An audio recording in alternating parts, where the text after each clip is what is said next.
late last year, because if I had been through all this stuff, I was kind of thinking to myself, what would I do if my voice was gone in the morning? What would I do if I lost my voice in 6 months?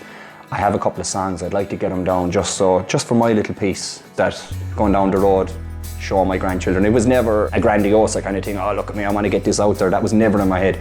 All I wanted was 1 or 2 songs, acoustic, voice, guitar, my own, that I could have on a CD. Initially, as we said, I only wanted 1 or 2 with acoustic. I didn't understand production, I didn't understand. My first time in the studio, you know, I was nervous. It was like, I had been told that it was a different experience, which it is. To me, when you're gigging, you're in the moment. The whole object is to put on a show, get the show across, do your job. Whereas in a recording studio, I find it's not so much about that, it's more finesse. When I went in and I met Billy, he kind of took me through the whole thing nice and slow and explained everything to me. But I suppose, in contrast to feeling like the king when I'm on stage, to going into a studio, I felt like a baby all over again. I felt like this is something that I'm only starting off at the bottom. And I suppose I had to try and kick a lot of my bad habits aside as well.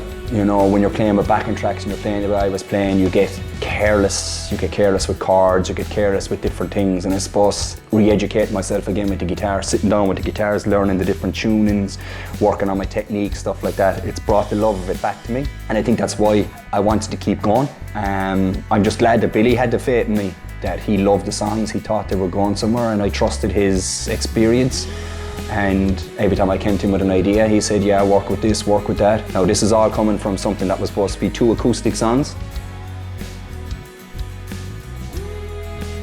I remember at the start, Billy said to me, will we do an EP, 6 songs? I was like, I only have 2 or 3. As it turned out, I had 14 or 15, but I didn't know that at the time. They were still in old sheets of paper above in my attic, and little thoughts, little pieces. The dictaphone, as I said, I found a few pieces on old phones, found a few pieces that were recorded on my hard drive at home, just little snippets, little bits, but that's all I needed, because I just built them from there. Then if I found a bit of a chorus, I'd put a verse to it, and vice versa. I suppose no matter how popular and how successful you get at doing your job, like I was doing with singing covers, say, that's what it was. I was a one-man band or a two-piece show doing weddings and doing bars and stuff, okay, which is fantastic. But even at the top of your game at that, it doesn't beat the satisfaction of writing your own music and hearing it and actually thinking, yeah, that actually might be good enough. You know, that to me is worth an awful lot more than anything you can do commercially wise. You know, like I'm hoping to God that this album takes off, but if it didn't, I would still have such, I suppose, I'd be just so grateful that I got the opportunity to do this and to hear them at the best that they can be, because I think this is the best that they can be. I don't think if I had done this with anyone else, or if I had recorded these 10 years ago, I don't think they would be what they are now. I think myself and Billy just gelled in the way that we think. We kind of like the same music, the ideas he comes up with, so I don't know if that would have worked the same with someone else. Also, I don't know would someone else have taken the same interest. You know, maybe it was just a meeting of minds, right time, right place, you know. The first and second songs, I was horrified to hear drums and electric guitars brought in and bits and pieces. I was like, no, I want to go back. But I listened to them, and as time went on, then I found it very hard to listen to them without the accompaniment, without the production. You know, and now I look forward to hearing them with the extra bits. I think it was just the initial step of getting over, as you say, handing my songs over to someone else. It just took time, because I wasn't used to it. Now I would be. Now when I write a song, I send it on to Billy, and Billy will get back to me, yeah, I like this, and I'll say, what can you hear in this? And he would send me back a few bits, and I'm like, yeah, I love that already, or, you know, we just seem to gel, because I would say one thing, he'd say, no, I don't like that, and then we'd play it and I go, yeah, you're right, I didn't like that, or vice versa, or something like that. But 9 times out of 10, what he came back to me with, I was loving it. I think Billy knew me throughout the years as well.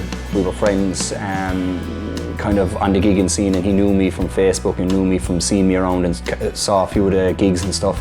So he kind of knew my style. I think if they can capture your style, I think that's the thing, you know. I think you have to have your own style. I think there's a lot of people just copy, and I like that. I'd like to just bring something different to the table, you know.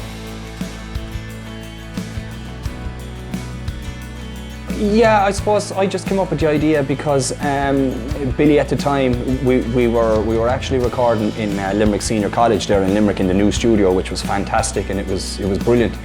And but then of course with the lockdown, the college was locked down, so we couldn't go in. So basically we had to think outside the box, because we were thinking this was the perfect time for both of us.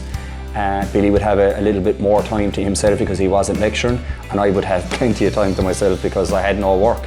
Plus the fact my voice was getting a great break, so now was the time to do it when I didn't have to worry about vocal quality in between trying to squash in the session on a Wednesday in between 4 or 5 gigs that weekend, you know, and stuff like that.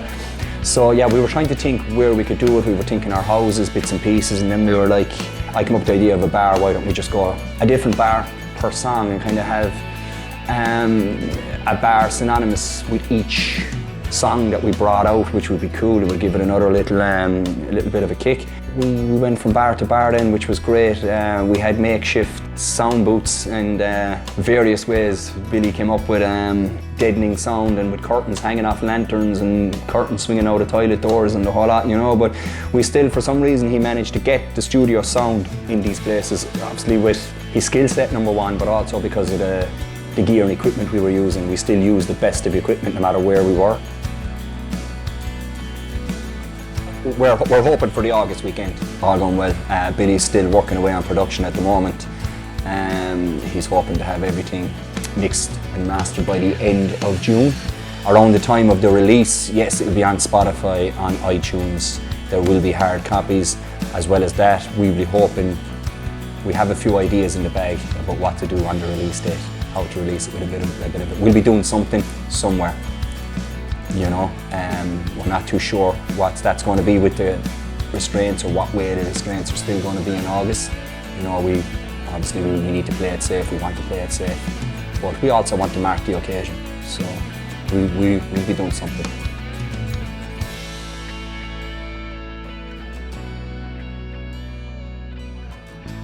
Yeah, oh, absolutely. Billy's a lovely fella, but he's very hard to work with.